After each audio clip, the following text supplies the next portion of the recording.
રાજકોટના પીઆઈ પાદરિયા અને જયંતિ સરધારા વિવાદમાં મોટા સમાચાર। જયંતિ સરધારાની મુશ્કેલીમાં વધારો થઈ શકે છે। સરધારાની વકીલાતની સનદ રદ કરવા બાર એસોસિએશનમાં પત્ર લખવામાં આવ્યો છે। વકીલાત કરતા વકીલો અન્ય વ્યવસાય ન કરી શકે તેવો નિયમ છે। વકીલને અન્ય વ્યવસાય કરવો હોય તો તેણે પોતાની સનદ કરવાની હોય છે સરેન્ડર।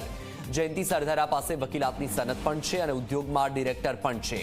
બાર એસોસિએશનમાં પુરાવા સાથે અરજી કરવામાં આવી છે। આગામી સમયમાં બાર એસોસિએશન નિર્ણય લઈ શકે છે।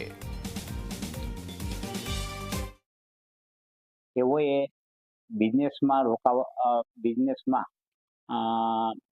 પોતે કાર્યરત હોય તો તેઓની સનદ છે એ ગુજરાત બાર એસોસિએશનને સરેન્ડર કરાવવાની હોય છે, પરંતુ આમ કરવાને બદલે તેઓએ એ સનદ સરેન્ડર નહીં કરાવીને કાયદાનો ભંગ કરેલ છે।